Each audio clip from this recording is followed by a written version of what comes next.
Bueno, continuamos en el magazine. Hoy es el Día Internacional de la Artesanía y como además, no sé si ha coincidido en el tiempo, tengo por aquí que se ha presentado este libro, el libro que se llama Técnicas en la confección de las artesanías de fibras vegetales y animales, variantes de la técnica cordada y la técnica en espiral de Julián Rodríguez, que lo hemos traído aquí. Julián, bienvenido.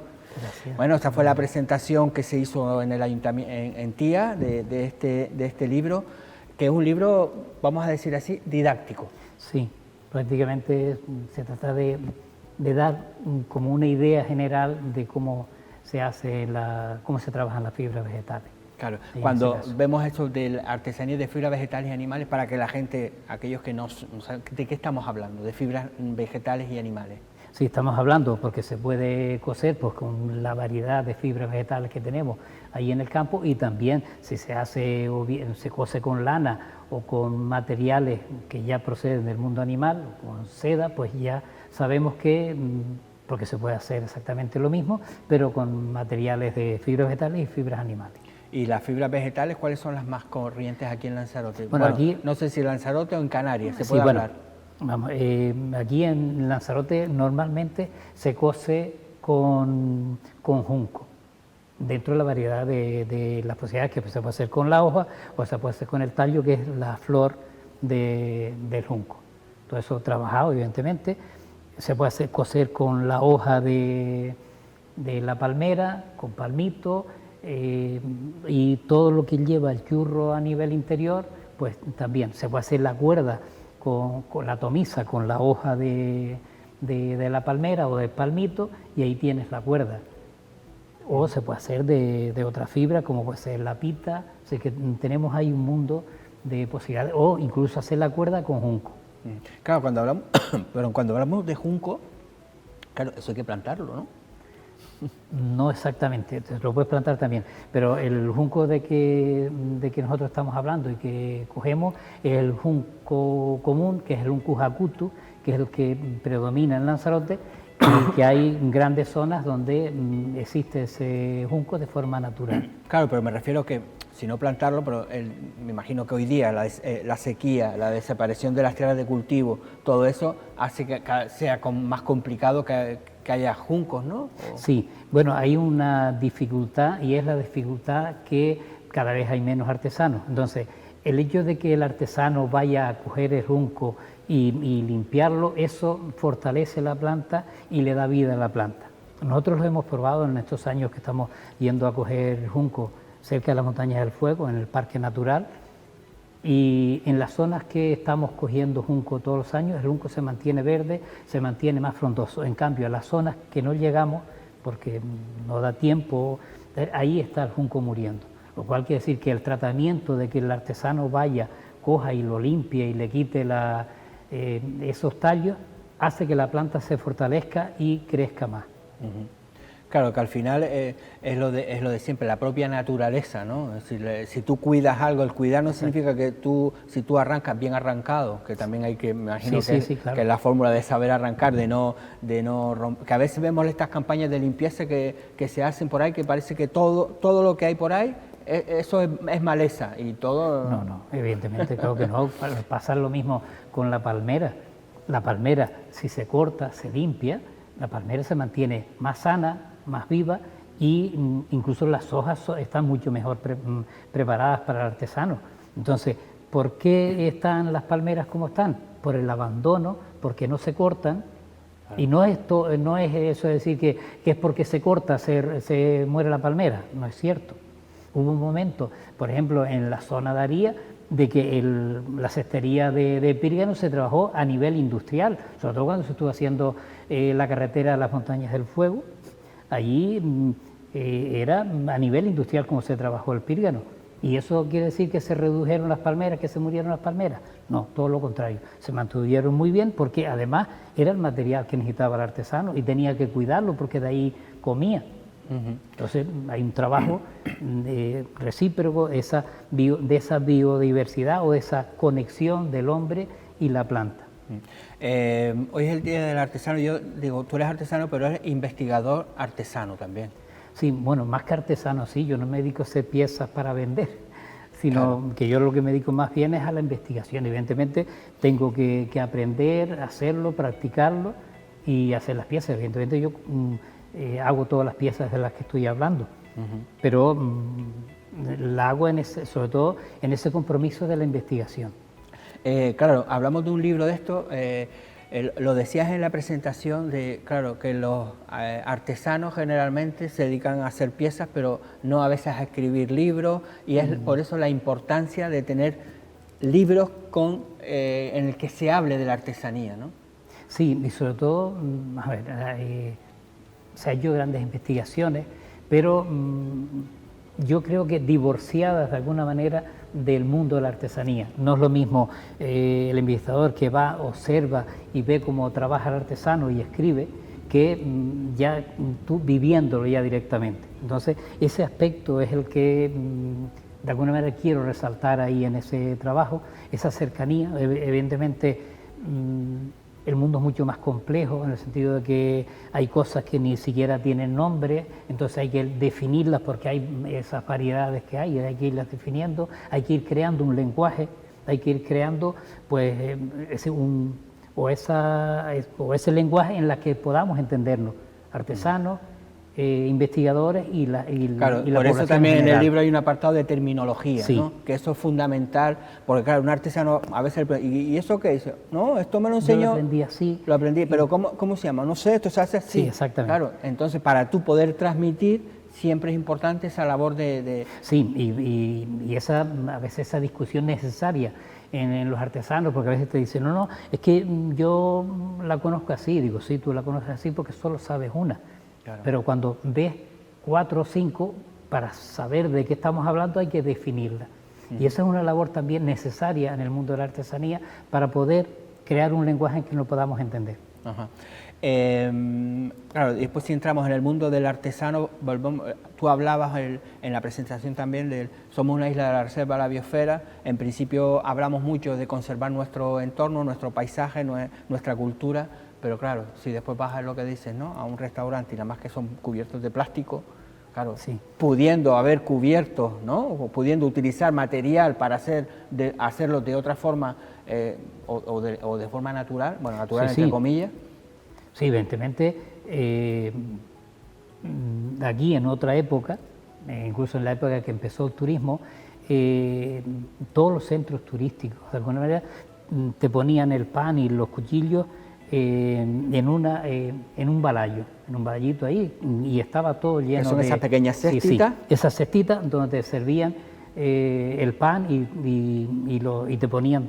te colocaban... Eran balayos hechos por artesanos de Lanzarote. Por artesanos de aquí, claro. Con las firmas naturales, con las técnicas que trabajan aquí, te estaban transmitiendo además la cultura de aquí, y eso todo desapareció, y no para mejorar, sino todo lo contrario, para empeorar en el sentido que ahora no estás ni potenciando al artesano, sino metiendo plástico, que ya sabes que son productos contaminantes y que hay que evitarlo, sea como sea. Tenemos que ir reduciendo de forma drástica todo el tema de los plásticos, porque somos conscientes de que eso nos está matando, por la contaminación que tiene con los productos que se hacen. Sí, a veces ya incluso, además de plástico, que tú dices, es que han comprado 300 cestitas de esas de fuera y las han traído de cualquier lado. De fibras vegetales también, pero que la contaminación que supone traerlos de Asia aquí, también es contaminación. Sí, la huella de carbono que se le llama, ¿no? Que teniendo, yo creo que esa es ¿cómo se llama? Una obligación, ¿no? De los centros turísticos, porque estamos hablando de este caso de los centros turísticos, pero bueno, lo podemos aplicar también a muchísimos restaurantes que también ofrecen un servicio de calidad, pues también tendrían que empezar a decir, oye, ya no solo es comprar el tomate que esté hecho en tinajo, sino intentar sino que las piezas en las que sirvamos también sean kilómetros cero. Sí, los manteles, todo ese tipo de cosas que al final le va a salir por el estilo. Sí, pero es potenciar de alguna manera no solo los valores nuestros a nivel de gastronomía, sino si el mantelito también además es hecho en Lanzarote, pues estamos potenciando la economía de Lanzarote. Y si además pues lo pones en una piecita de artesanía de Lanzarote, está potenciando no solo la economía, sino la cultura y todos los valores en torno a la isla. Porque nosotros, claro, cuando hablamos de una piecita, ¿no? Pequeña que vemos, detrás de eso hay una historia, hay una técnica, es decir, que estamos hablando, no sé si esto se remonta a los antiguos aborígenes, ¿podemos hacerlo o no? Sí, pero evidentemente todas estas formas de hacer, de coser, es internacional, evidentemente. Son las formas más antiguas del mundo, tanto la técnica de elaboración de cuerdas como la técnica de la técnica en espiral. Sí, que es la cordada en espiral, que son dos formas diferentes. Son las dos formas con las que hemos trabajado más en el libro, porque queríamos hacer hincapié en esa forma. No se puede abarcar todas las, porque es mucho, pero sí hacer hincapié en que son las técnicas más antiguas del mundo. Entonces, ¿el mundo aborigen la hacía? Sí, evidentemente. Y tenemos, sobre todo, en donde más se conservan es en Gran Canaria, que es una maravilla, todas las fibras vegetales que se conservan. Que se entiende que si en Gran Canaria se hacía, se entiende que en Lanzarote, ¿no? Aunque hay otros, es decir, cada isla tiene sus propios materiales, no es lo mismo, porque allí tienen el junco manso, que es un material bastante noble, muy distinto al junco que tenemos aquí, que es mucho más duro, pero... sí, por la aridez misma sí, de la tierra, ¿no? Pero no cabe la duda que se puede hacer exactamente lo mismo o parecido con una adaptación a los materiales con que dispones en el entorno. Me refería también a eso, a que parecen cosas, es decir, hablamos, no, es que eso es muy fácil, sí, pero detrás de eso, ¿no?, hay toda una historia, hay una cultura, hay una forma de hacer, que yo creo que eso es importante, ¿no? Están muy bien los ordenadores y todo esto, ¿no?, pero que eso también es cultura y muy importante para un pueblo, ¿no? Sí, lo que planteo y quiero también hacer hincapié en el libro es que todo, es decir, igual que te sirven en un plato esa gastronomía, que es no solo la comida, sino que es una transmisión cultural.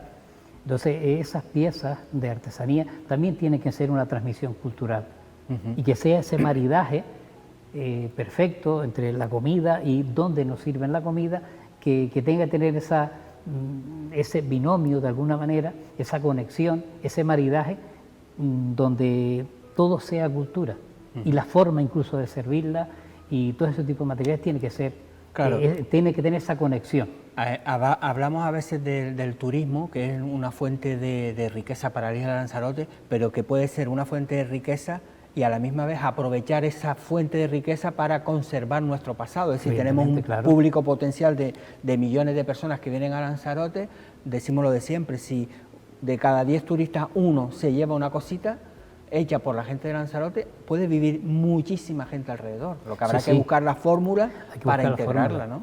Pero que no puede, es decir, el turismo puede ser un aliado de la artesanía. Exactamente. Y debe ser, yo creo, ¿no? Y la gente de aquí, es de que tenemos que cambiar mucho, es decir, no solo es de cara al turismo, sino de cara a la misma isla, que también hay un montón de gente. Entonces, evidentemente hay que ir cambiando los hábitos y sustituyendo todo el plástico por piecitas de aquí, y que la gente sea consciente. Si nosotros no amamos nuestra cultura, nuestra artesanía, evidentemente poco podemos transmitir y poco podemos convencer a otra gente que la compre.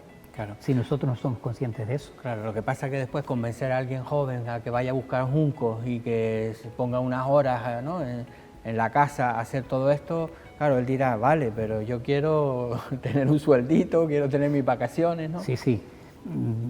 Yo y pongo el ejemplo de que Eulogio sigue haciendo cestería de Vírgano. Eulogio, hablamos del artesano de Aría, ¿no? Sí, sí. Sí, el gran Eulogio. Y él me dice, porque voy a hablar con él más o menos frecuentemente, de todos los encargos que tiene. Él necesitaría 2 vidas más solo para hacer los encargos que tiene. Es imposible hacerlo. Entonces hay demanda. Y no es demanda de turismo, hay demanda de gente de aquí que está pidiendo que se haga ese tipo de artesanía y la compran.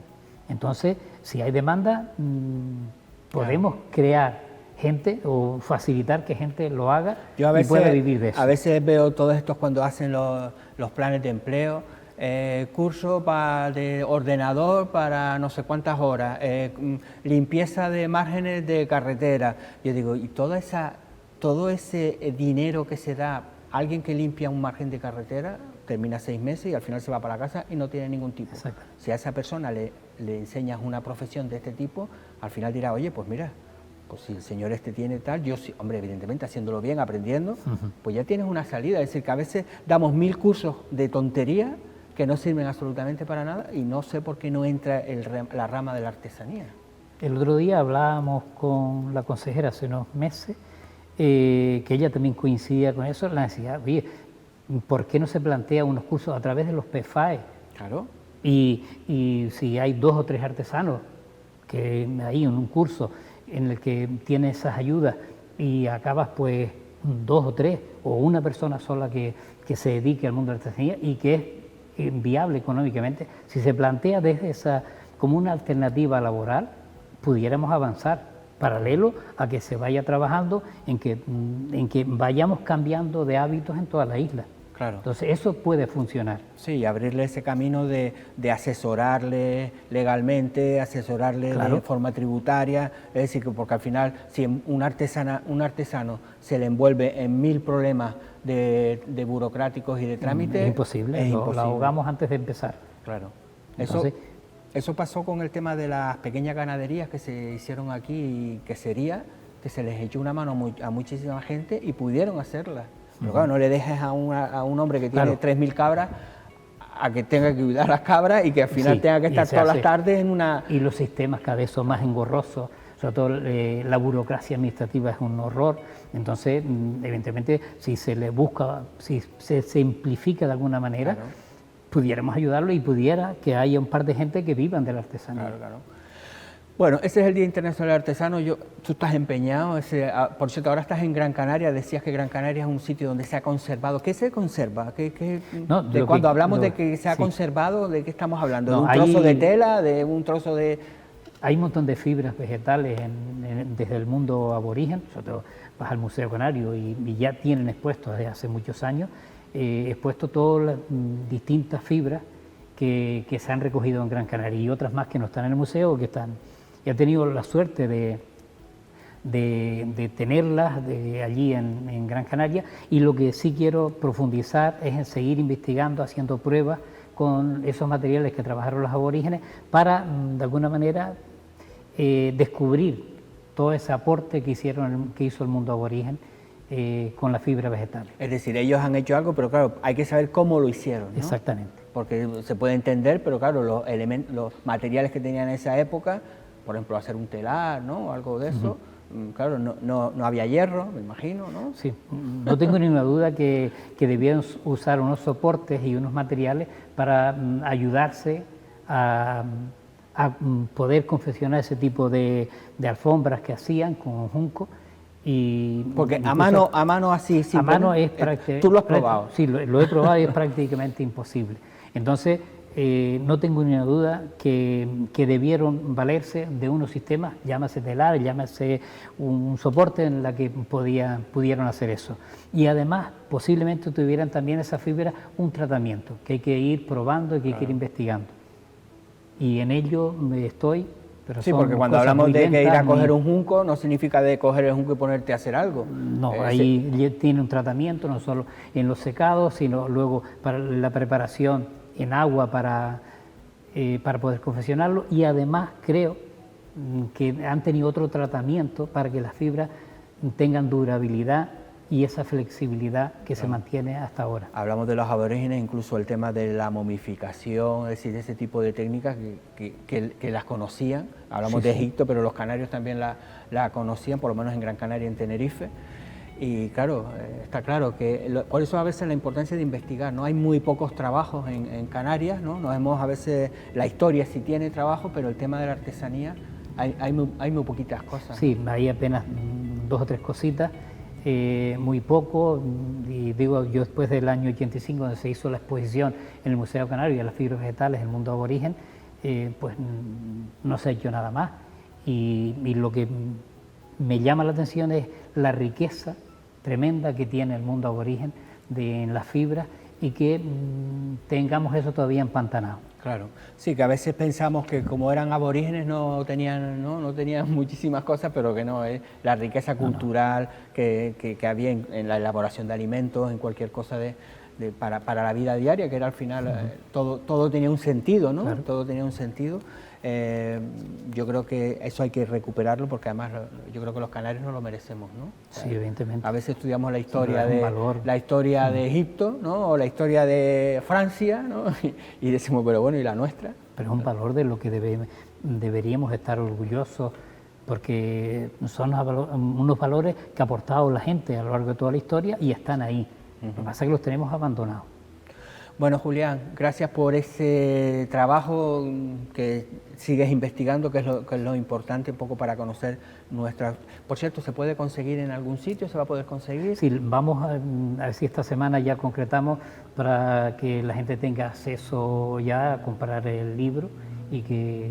En las librerías. Sí. Esto está patrocinado también por el Ayuntamiento de Tía, sí, está y el Foro por la Identidad, ¿no? Sí, por el Ayuntamiento y el Foro por la Identidad, que es quienes hemos gestionado todo el tema. Ajá. Bueno, pues nada, gracias por venir este Día del Artesano y por presentar este libro sobre la confección de las artesanías de fibras vegetales y animales. Gracias. Y como les habíamos dicho al principio, nos vamos a despedir con la música de Sergio Padrón. Nos va a interpretar el tema, su tema, Canción por Un poco más. Ese es el tema que nos va a hacer Sergio Padrón. Así que con la música de Un poco más nos despedimos hasta mañana en el magazine, pero les esperamos el próximo día para seguir con nuevas historias.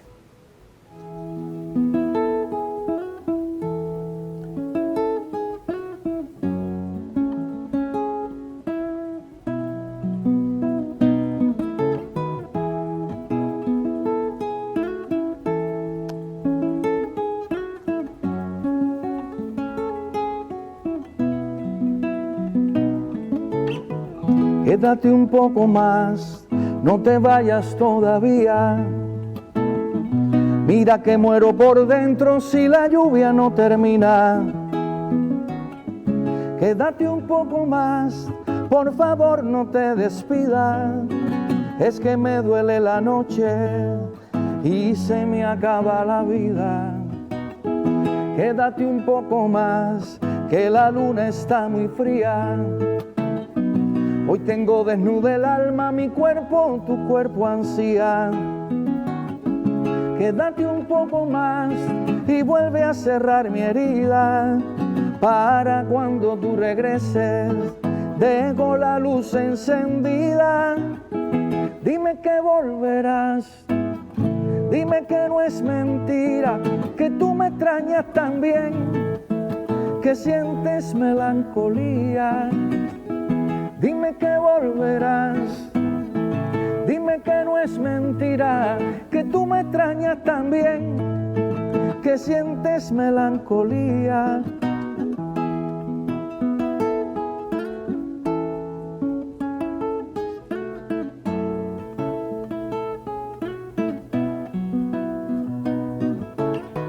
Quédate un poco más, que la luna está muy fría.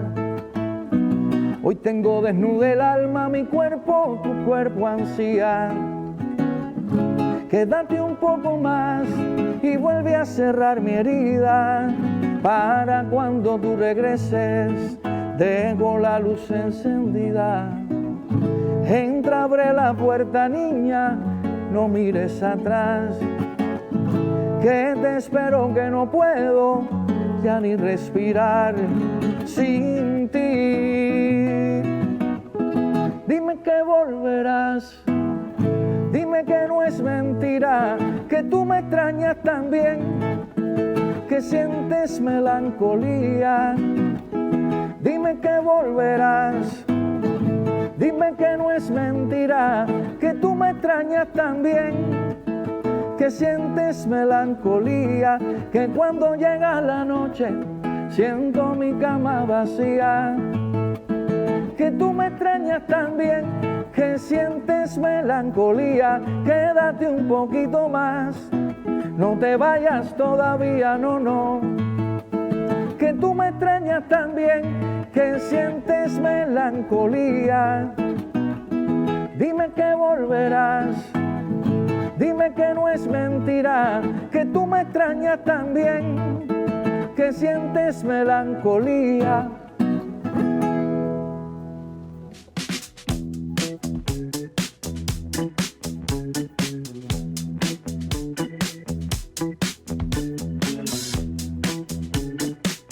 Thank you.